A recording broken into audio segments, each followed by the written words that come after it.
El tema de la inmigración, y yo traté de enfocarlo con Antofagasta porque Antofagasta es una ciudad que ha expresado mucho más notoriamente el tema con la inmigración. Incluso lo ha hecho de manera mucho más explícita que Santiago.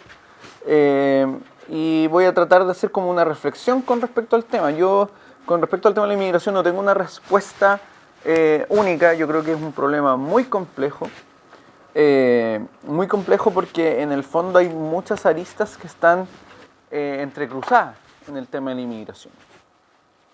Y en general el tema de la inmigración no es un fenómeno nuevo. Las oleadas migratorias se han dado a lo largo de la historia de la humanidad de manera constante. Hay periodos en que los flujos migratorios desde una zona a otra también se han dado de manera muy fuerte. Por ejemplo, en el siglo XIX el flujo migratorio hacia América fue enorme desde Europa. Es decir, América en general fue receptora de inmigrantes europeos que buscaban mejores condiciones de vida. Sobre todo, por ejemplo, países como Argentina recibió una gran cantidad de inmigrantes europeos. Chile también recibió una gran cantidad de inmigrantes europeos. Brasil también recibió gran cantidad de inmigrantes europeos.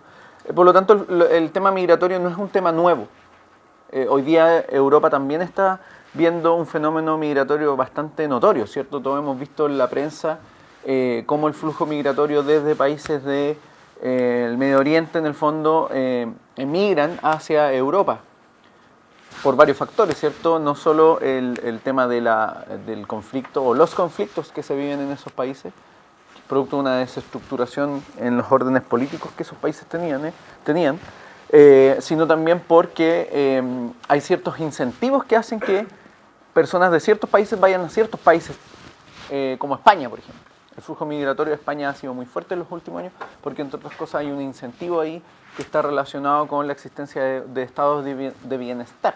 Y vamos a ir viendo cómo ese problema también va acentuando el tema migratorio y cómo este fenómeno va generando otros problemas, como el surgimiento de visiones xenófobas, de posiciones más bien racistas o claramente anti-inmigración.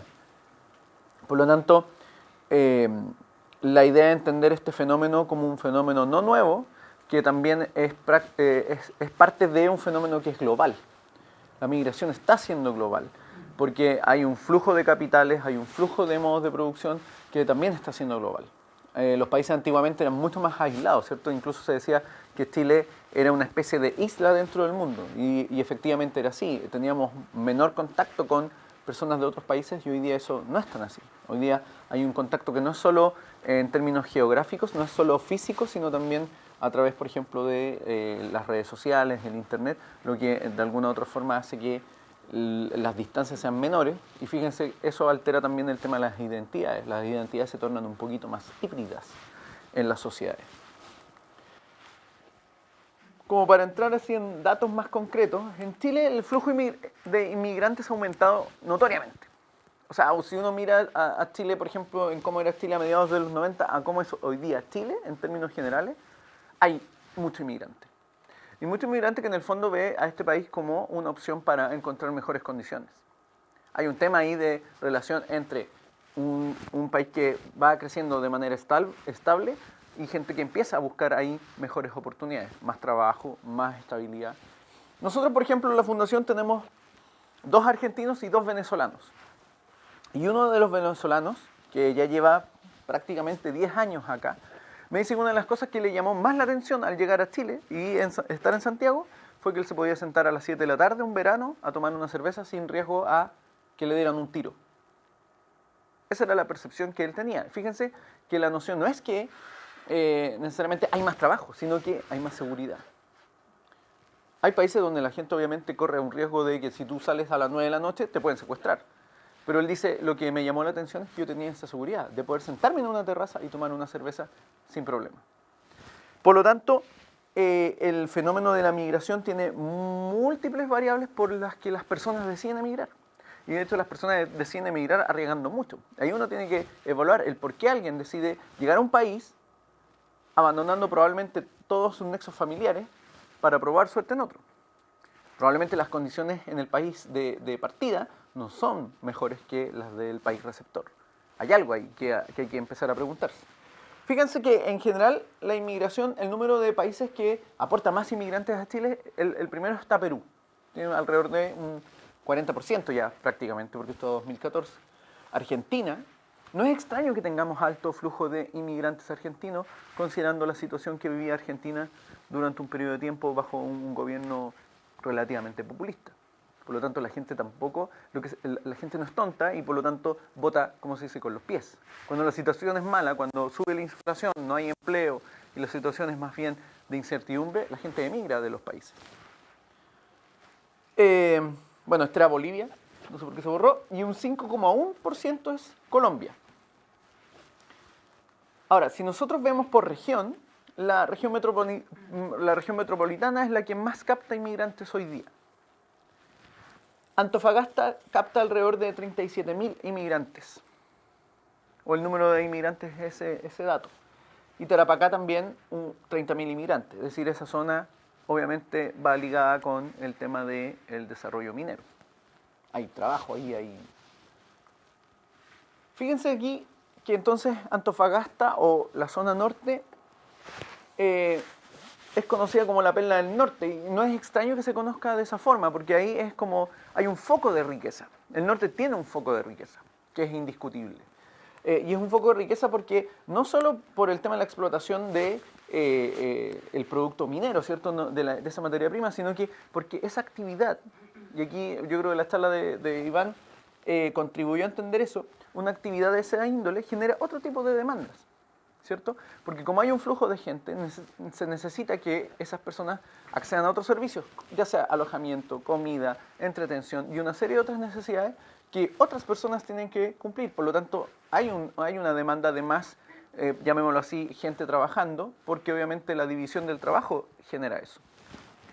Por lo tanto, no es raro que el norte haya recibido históricamente mucha gente. Por ejemplo, en el siglo XIX hubo una alta inmigración ligada con el salitre. Alta inmigración croata, alta inmigración china, y no solo peruano-boliviana, ¿se fijan? Altísima, porque obviamente había una fuente de riqueza asociada. Bueno, ahí está esta foto del centro de Chunghua, son inmigrantes chinos. Por lo tanto, la región ha tenido un flujo migratorio constante, no es un fenómeno nuevo en ese sentido.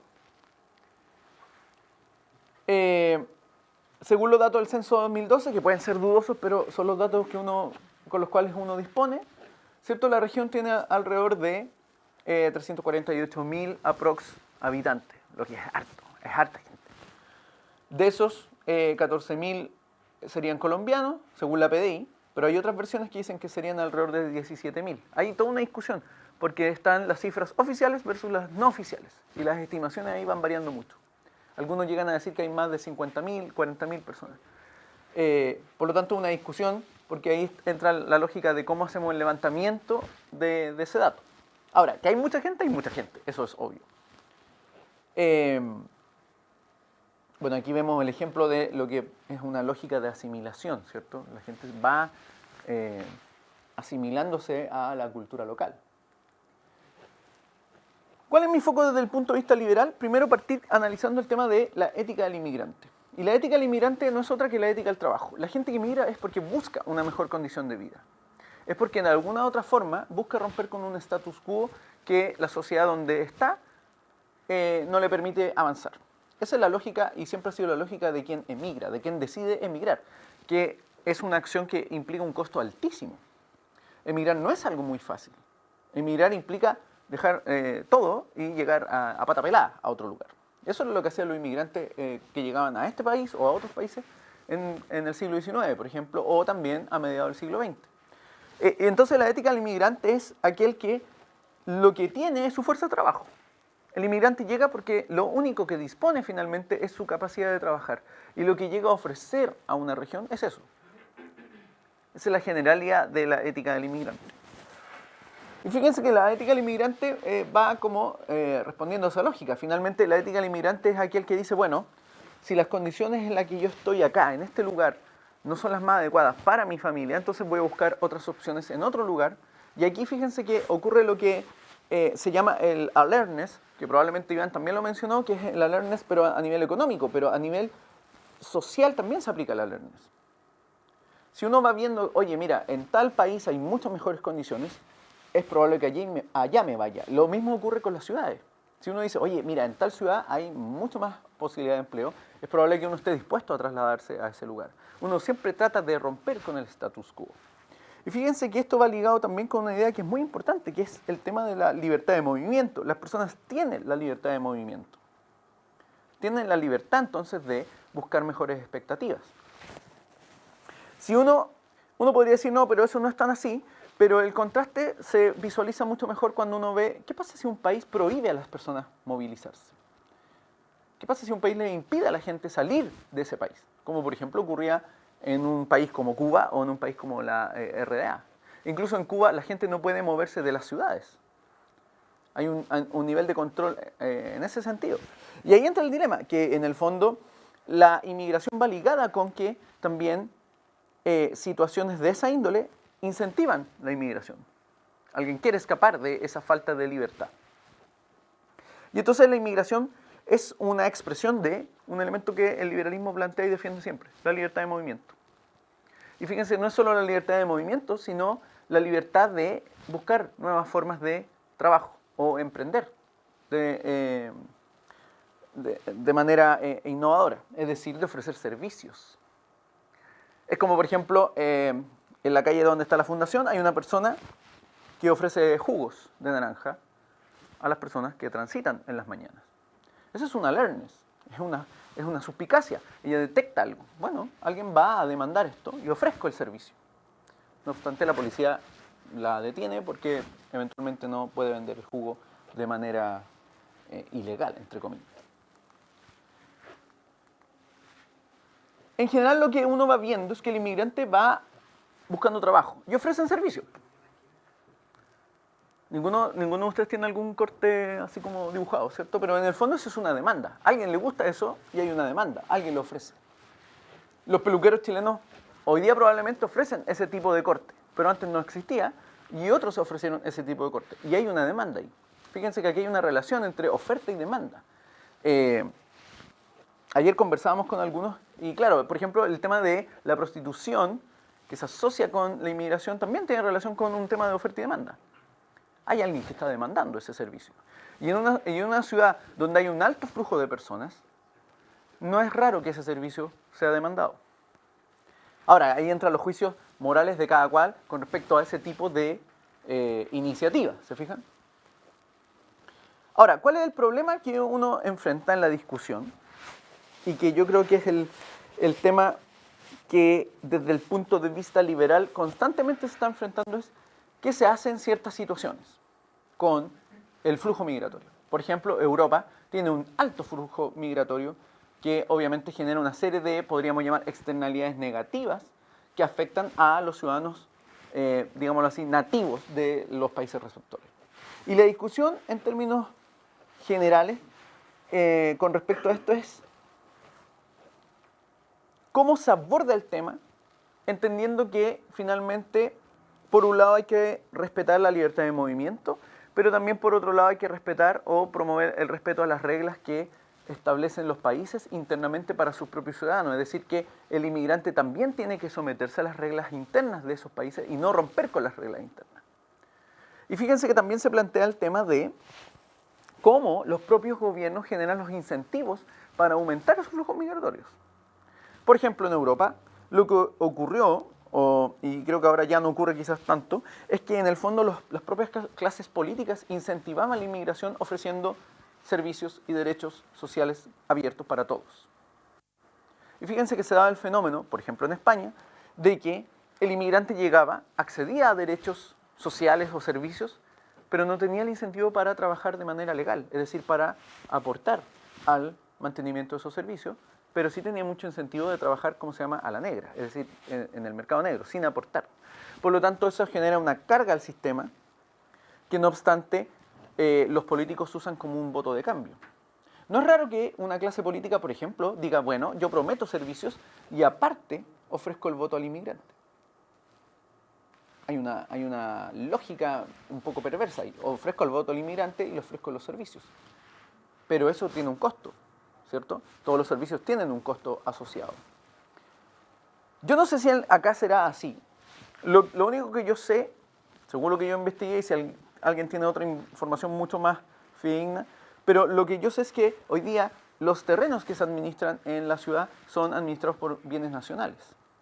Es decir, son de control estatal. Por lo tanto, la especulación va ligada con cómo la propia autoridad va manejando esos terrenos.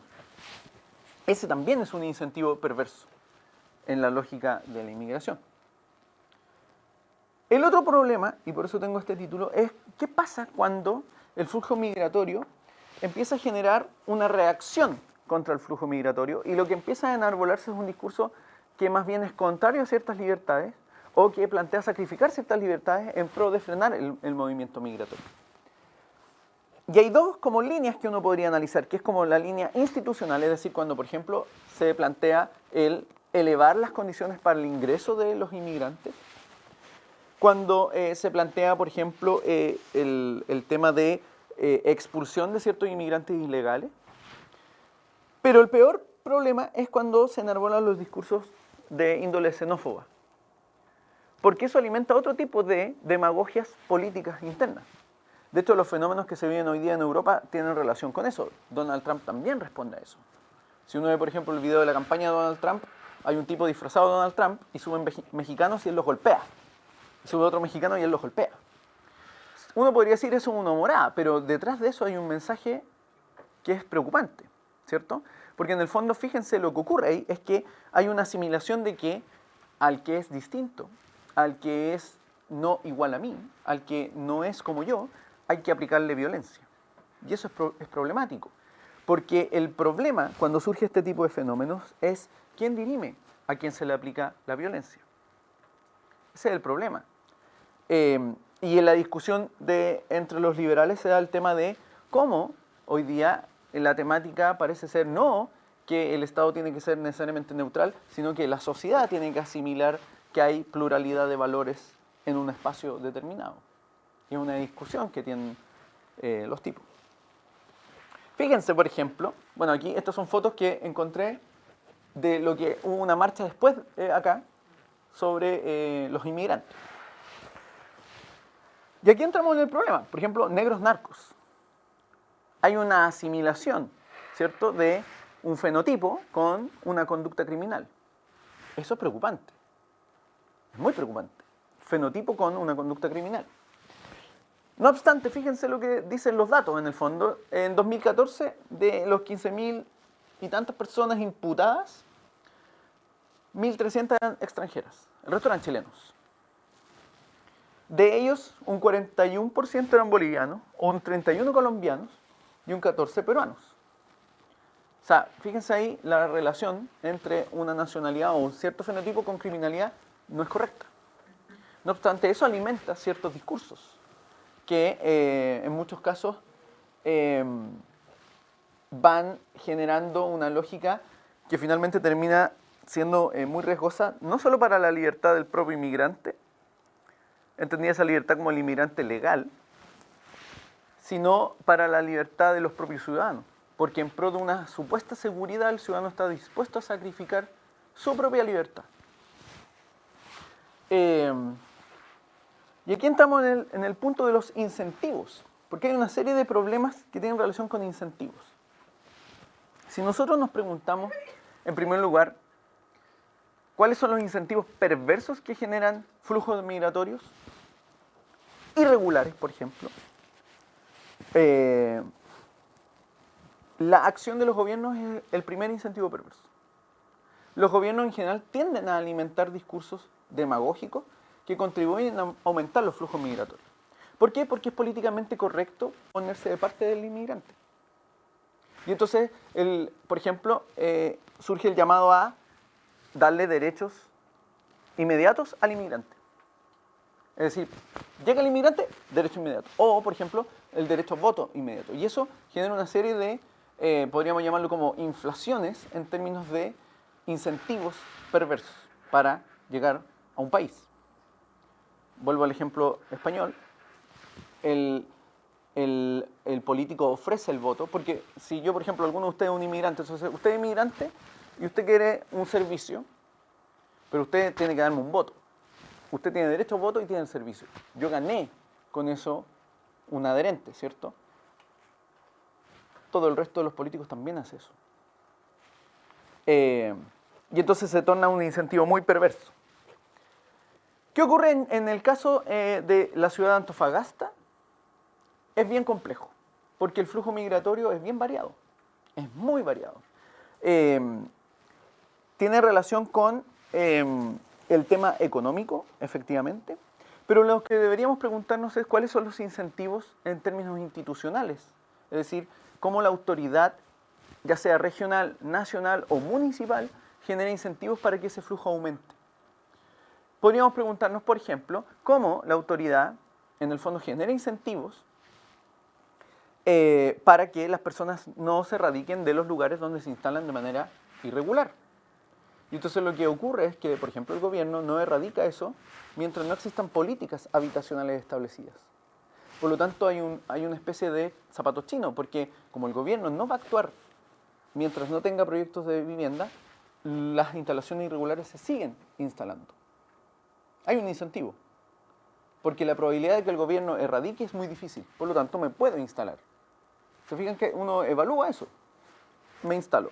Fíjense, hay otro incentivo que tiene relación con los costos de vida y entonces, en general, las políticas que se han tratado de aplicar para erradicar como barrios irregulares, que de hecho paradojalmente entre las personas que viven en barrios irregulares, los propios chilenos excluyen a los extranjeros de sus barrios irregulares.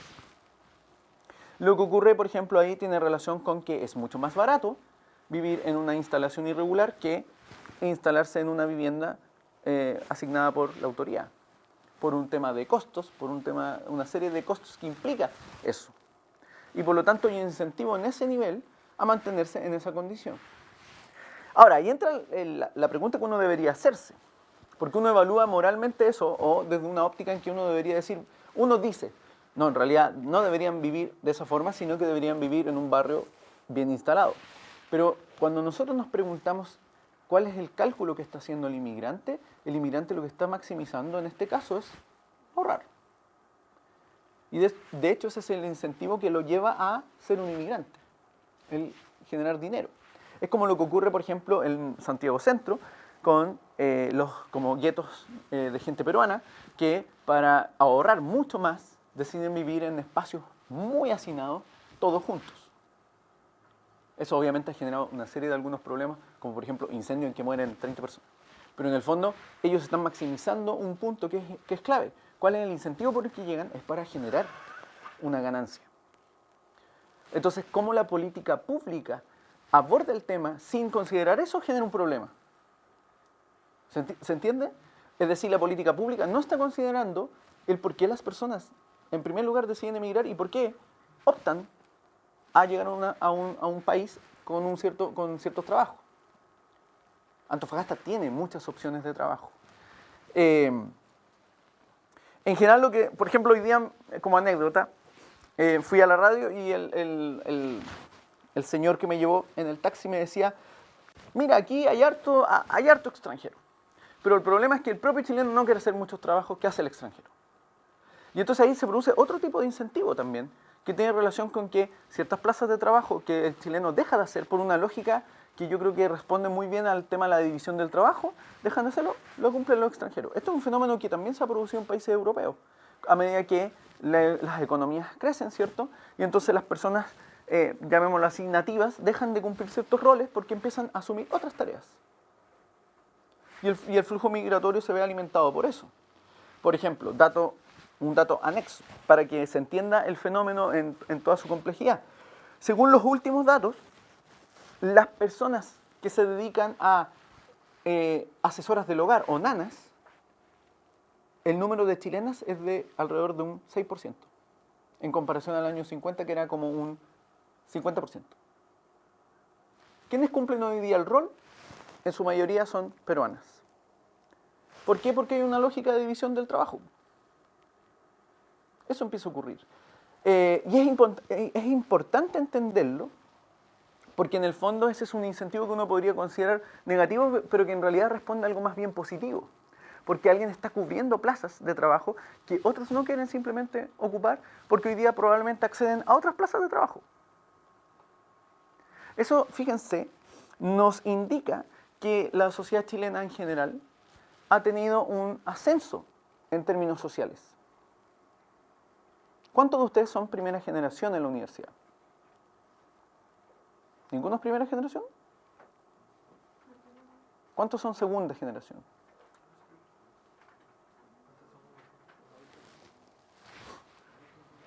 ¿El resto son tercera generación? Ese es un cambio importante. ¿Se fijan? Ahí hay un cambio.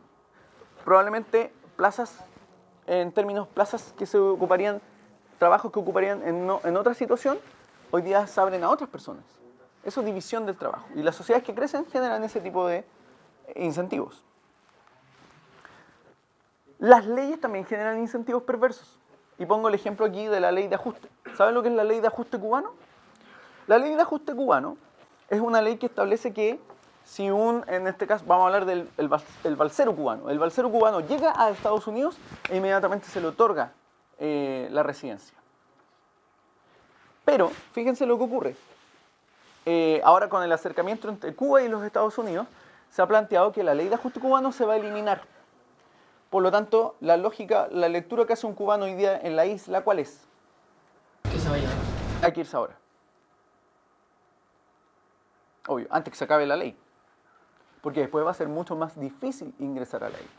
Esa es también una forma de incentivo perverso, porque al final los que toman decisiones muchas veces las toman sin considerar las variables o incentivos con que las personas actúan y toman sus decisiones. Y entonces ahí se genera un incentivo perverso con respecto a la inmigración. Probablemente en unos meses más Estados Unidos se va a quejar de que hay demasiados cubanos tratando de entrar en sus costas. Pero es obvio porque una ley está generando ese incentivo. La pregunta es, y que deberíamos hacernos es, ¿cuáles son las normas o leyes que aquí generan un incentivo para un flujo inmigratorio? No olvidémonos si es dentro de las normas, sino más bien ilegal. ¿Cuáles son esos incentivos? ¿Hay una responsabilidad de la propia autoridad? ¿Hay una responsabilidad de la propia ciudad, por decirlo así? Habría que preguntárselo. El fenómeno no es tan simple. Y aquí quiero entrar un poco a cómo abordar el tema, porque es muy complejo. Es tan complejo el tema de la inmigración, es tan complejo el tema, entendiendo que finalmente todas las sociedades siempre han sido construidas por inmigrantes. Antofagasta, de hecho, es una ciudad de inmigrantes. Sí. Se creó con ese sentido. O sea, en el siglo XIX, croatas, chinos, de todos lados. Es una ciudad de inmigrantes. Entonces, ¿quién? ¿Pedro Valdivia? No, Valdivia. Ah. La ciudad. Por lo tanto, hay un flujo ahí. O sea, tenemos una raíz de inmigración. Probablemente si nosotros hiciéramos un ejercicio, yo quería mostrar un video que hay, pero no lo puedo encontrar.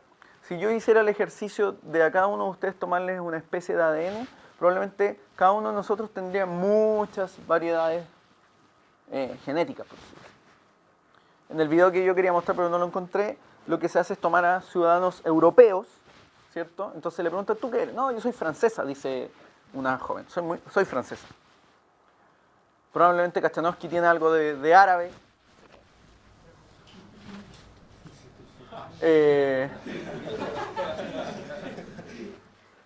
Pero entonces le preguntan, ¿tú eres francesa? Sí, yo soy francesa, muy francesa.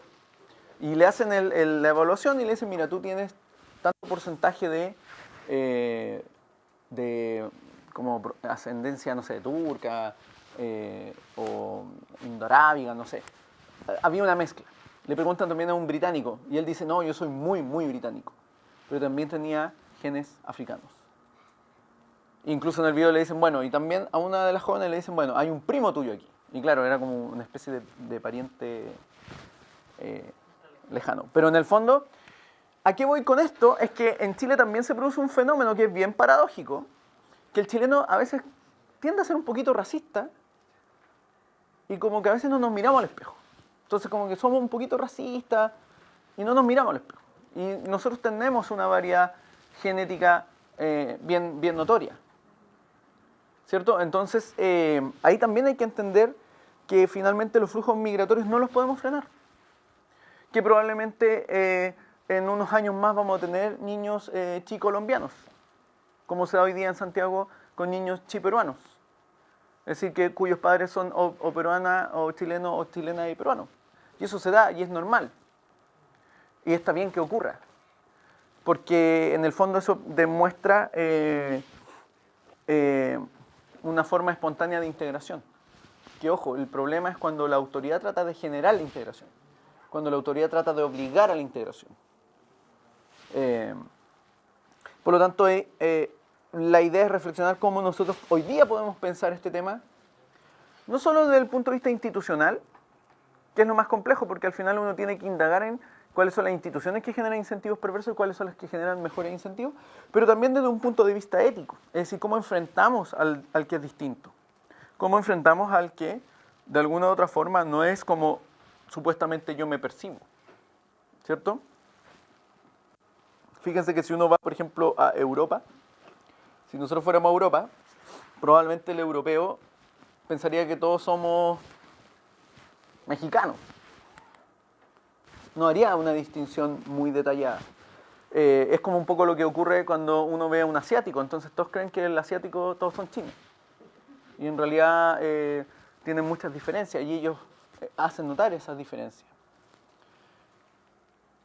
¿Por qué menciono la neutralidad de valores? Porque aquí hay un cambio radical desde el punto de vista de la teoría liberal. La teoría liberal se construye en base a la neutralidad, pero una neutralidad que estaba entendida desde el punto de vista de una sociedad que compartía una cierta homogeneidad cultural. Cuando, por ejemplo, y probablemente Jan habló de John Locke, ¿cierto? Cuando John Locke pensaba en una sociedad liberal, cuya neutralidad era la del Estado, pensaba en una sociedad liberal de cristianos, cuya diferencia es que unos eran protestantes y otros católicos. Pero había un cierto acervo ahí. Obviamente eso es en una sociedad que podríamos considerar relativamente cerrada. Hoy día considerando no solo la facilidad con que hoy día uno puede viajar, por ejemplo, de un país a otro. Por ejemplo, ahora empezaron las vacaciones de invierno y probablemente hay muchos chilenos que viajó a Brasil o se fueron a, no sé, viajan ahora el chileno, vacaciones de invierno y viaja afuera, lo que antes no ocurría. Considerando ese tipo de fenómenos, hoy día las sociedades no son cerradas. Hoy día no existe una sociedad de solo cristianos. La sociedad europea no es una sociedad de solo cristianos. La sociedad chilena no es una sociedad de solo católicos. Eso cambió hace mucho rato. No solo, fíjense, no solo porque hay un flujo de gente distinta, no solo porque hay ideas distintas, sino porque hay un acceso a ideas distintas. Y fíjense que eso va ligado con el tema de cómo las culturas se van haciendo más híbridas. Por eso la relación de lo nacional ligado con un fenotipo hoy día es como algo arcaico en realidad.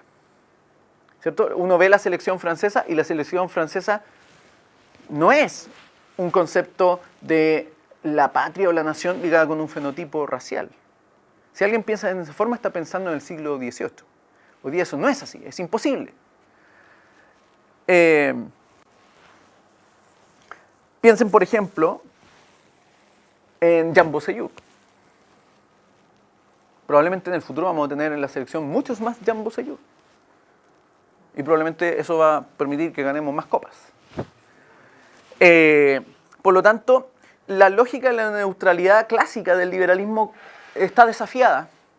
Y en general hay liberales que están pensando en ese desafío y lo que plantean es que lo que hay que asumir es que hay una pluralidad de valores. Y que esa pluralidad de valores no la vamos a resolver. Es decir, que no podemos generar una homogeneidad valórica entre los sujetos, sino que tenemos que asumir que todos los sujetos tienen valores distintos. Y que todos tienen formas de desarrollar sus proyectos de vida de manera absolutamente distinta. Y lo que plantean algunos liberales es que en el fondo a partir de eso entonces nosotros podemos pensar cómo enfrentar fenómenos hoy día más complejos de migración de culturas mucho más diversas. Si uno, por ejemplo, hiciera aquí un catastro en Antofagasta y tratáramos de evaluar cuáles son los diversos acervos culturales en la ciudad, nos encontraríamos con que podríamos encontrar muchos acervos culturales que no obstante conviven sin problema. No hay un choque de culturas en la ciudad, aun cuando esos acervos son muy distintos unos de otros. Y hay interacción ahí. Y fíjense por qué, porque esta reflexión nos obliga a pensar que, en el fondo, nosotros siempre tratamos de pensar de que hay una especie de base valórica que es única para todos, pero en realidad lo que quizás habría que pensar es que los modos de florecimiento humano en realidad varían entre los sujetos. Y entonces quizás, como hablaba con él en el almuerzo, hoy día alguien puede considerar que la forma de su florecimiento humano no va ligada con ir el domingo a la iglesia, sino con practicar el yoga. Y en eso no hay ningún problema, porque esa es la libertad personal de cada cual de elegir esas formas. O quizás, por ejemplo, otro decide con algún grupo de amigos comprar una parcela y vivir de manera comunitaria dentro de ese espacio de propiedad privada. ¿Y por qué no hacerlo si es su propiedad privada?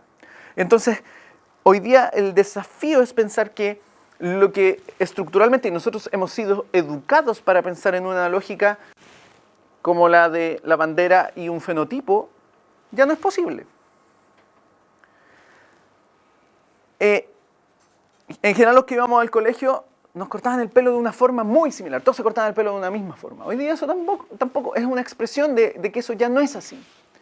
Las sociedades hoy día son mucho más complejas, son mucho más híbridas en su constitución y por lo tanto, entendiendo eso, entendemos que no podemos aspirar a tener una homogeneidad valórica entre los sujetos.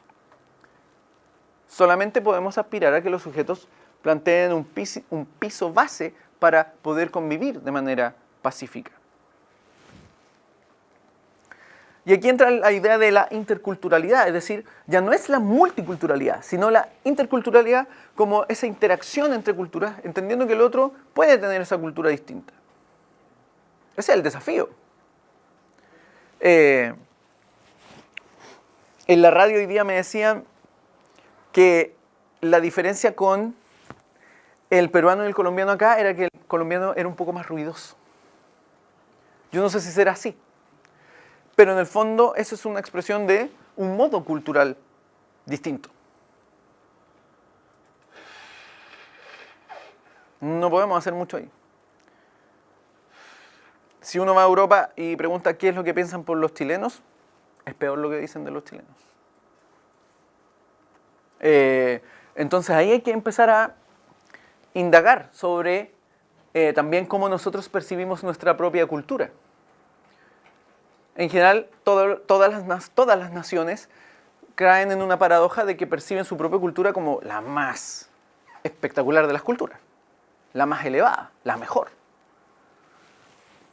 Pero cuando uno va interactuando con personas de distintos países, lo que va viendo es que al final hay ciertos criterios que son muy comunes y ciertas preocupaciones que son muy comunes. Hay modos distintos, pero en general se comparten bases comunes. Y entonces, a partir de esa noción, uno entiende que la interculturalidad nos obliga a decir, bueno, quizás mi cultura no es tan espectacular como yo pienso.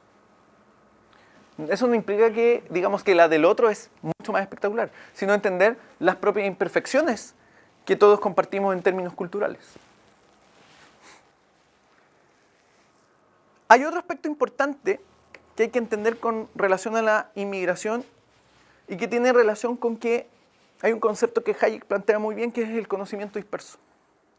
Y obviamente como las culturas no son cerradas y no hay ninguna cultura superior a otra, ninguna cultura conlleva todo el conocimiento disperso.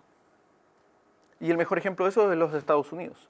Los Estados Unidos no es que todos los blancos, colonos blancos, son los que han generado la innovación en los Estados Unidos, sino que en el fondo los Estados Unidos se han constituido a partir del flujo de conocimiento que conllevan los propios inmigrantes. Y entonces fíjense que la inmigración permite a una sociedad acceder a más conocimiento, a más formas de awareness, es decir, formas de observar el entorno. Ese guiño para ti, Kachanowski.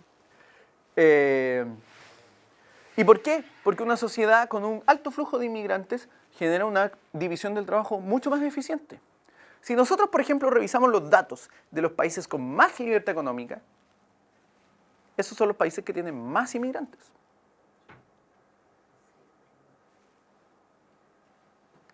no lo tiene Corea del Norte. Corea del Norte no tiene un alto flujo de inmigrantes y probablemente tampoco tiene una gran captación de conocimiento. Fíjense aquí que hay un tema clave. El inmigrante es un motor de información. El inmigrante acarrea información, la traslada. Cuando nosotros pensamos en el flujo de bienes, siempre pensamos en el flujo de bienes materiales. Pero resulta que el inmigrante también conlleva información, también trae nueva información. Por ejemplo, en Santiago ha llegado mucha gente de Venezuela altamente capacitada. Altamente capacitada. Que trae ese conocimiento consigo. Como dice McCloskey, en el fondo, ese capital es el principal capital social que tiene una persona, el conocimiento. ¿Y por qué pongo este ejemplo de la división del trabajo? Porque finalmente el inmigrante en una sociedad que lo recepciona, que lo recibe, es una sociedad que abre sus posibilidades a generar una mejor división del trabajo y una mejor productividad. Tal como les decía yo, si alguien no está dispuesto a hacer el trabajo, lo va a hacer el otro. ¿Y por qué pongo el ejemplo del lápiz? Porque para producir esto hay un proceso donde muchos están trabajando y muchos están aportando conocimiento específico. Si yo a alguno de ustedes le dijera, perfecto, en una semana más tráiganme un celular hecho por ustedes, ninguno de ustedes lo podría hacer. Ninguno podría fabricar un celular. Ni siquiera podrían fabricar un chaleco. Todo lo que ustedes tienen en sus cuerpos, en sus manos, es producto de la división del trabajo.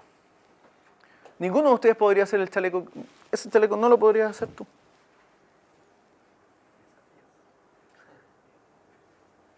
Ni siquiera en el tiempo en que se produjo ese chaleco. Piensen en los relojes, los lentes. Esos lentes no los puedes hacer tú en una semana. Imposible. Eso es todo producto de la división del trabajo. Una sociedad que recepciona inmigrantes genera esa apertura.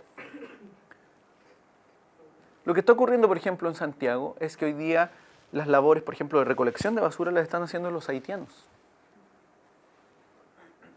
Y fíjense que aquí entra un tema que es clave, que es el valor del trabajo. Volvemos al punto de la ética del inmigrante. El haitiano, nosotros el año pasado fuimos con Armando a Haití. Y yo creo que para el haitiano hoy día la labor que cumple es mucho más digna que la opción que tenía en Haití. No obstante, un chileno le ofrecen un empleo de ese tipo y va a decir, es que eso es indigno. ¿O no? Entonces ahí entra el tema de lo que decía un poco Iván también de la valoración subjetiva, que se aplica también en ese sentido. Mejoras tu condición y estás dispuesto a trabajar. Porque ahí entra el tema. La ética del trabajo no distingue entre trabajos dignos e indignos. Trabajar es digno. Una sociedad entonces que recepciona a los inmigrantes genera una revalorización del trabajo. El trabajo de nuevo se dignifica. Esto obviamente no implica que no se establezcan las normas y exigencias que toda persona debe respetar. Base, respetar derechos de propiedad, respetar la integridad del otro, no transgredir las normas, es obvio. Pero una sociedad que es abierta, fíjense, la inmigración refleja también cuán abierta es una sociedad. Una sociedad abierta atrae al inmigrante. ¿Por qué atrae al inmigrante una sociedad abierta? Porque el inmigrante percibe que puede insertarse en esa sociedad. ¿Por qué el flujo de inmigrantes es de Cuba a Estados Unidos y no de Estados Unidos a Cuba? ¿Por qué? No es solo por un tema económico. No es solo por un tema económico. Es porque también las personas perciben dónde van a tener más libertad. Más libertad personal. Gracias, chiquillos.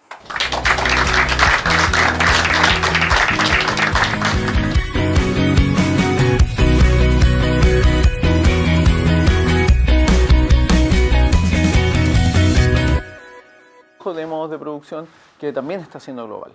Los países antiguamente eran mucho más aislados, ¿cierto? Incluso se decía que Chile era una especie de isla dentro del mundo y efectivamente era así. Teníamos menor contacto con personas de otros países y hoy día eso no es tan así. Hoy día hay un contacto que no es solo en términos geográficos, no es solo físico, sino también a través, por ejemplo, de las redes sociales, el internet, lo que de alguna u otra forma hace que las distancias sean menores. Y fíjense, eso altera también el tema de las identidades. Las identidades se tornan un poquito más híbridas en las sociedades.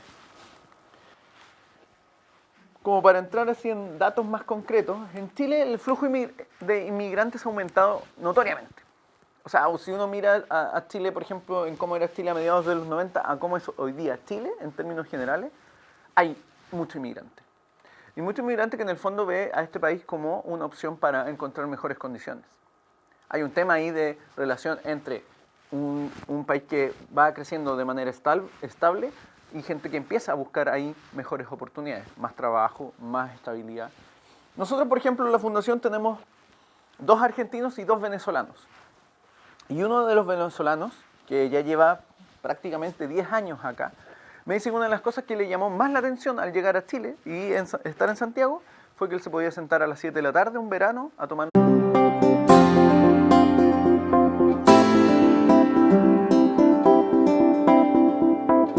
El tema de la inmigración, y yo traté de enfocarlo con Antofagasta, porque Antofagasta es una ciudad que ha expresado mucho más notoriamente el tema con la inmigración. Incluso lo ha hecho de manera mucho más explícita que Santiago. Y voy a tratar de hacer como una reflexión con respecto al tema. Yo, con respecto al tema de la inmigración, no tengo una respuesta única. Yo creo que es un problema muy complejo. Muy complejo porque en el fondo hay muchas aristas que están entrecruzadas en el tema de la inmigración. Y en general el tema de la inmigración no es un fenómeno nuevo. Las oleadas migratorias se han dado a lo largo de la historia de la humanidad de manera constante. Hay periodos en que los flujos migratorios desde una zona a otra también se han dado de manera muy fuerte. Por ejemplo, en el siglo XIX el flujo migratorio hacia América fue enorme desde Europa. Es decir, América en general fue receptora de inmigrantes europeos que buscaban mejores condiciones de vida.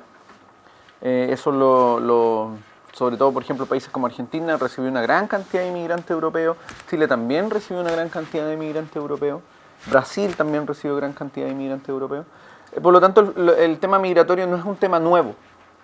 Hoy día Europa también está viendo un fenómeno migratorio bastante notorio, ¿cierto? Todos hemos visto en la prensa cómo el flujo migratorio desde países del Medio Oriente, en el fondo, emigran hacia Europa por varios factores, ¿cierto? No solo el tema del conflicto o los conflictos que se viven en esos países, producto de una desestructuración en los órdenes políticos que esos países tenían, sino también porque hay ciertos incentivos que hacen que personas de ciertos países vayan a ciertos países, como España, por ejemplo. El flujo migratorio de España ha sido muy fuerte en los últimos años porque, entre otras cosas, hay un incentivo ahí que está relacionado con la existencia de estados de bienestar. Y vamos a ir viendo cómo ese problema también va acentuando el tema migratorio y cómo este fenómeno va generando otros problemas, como el surgimiento de visiones xenófobas, de posiciones más bien racistas o claramente anti-inmigración.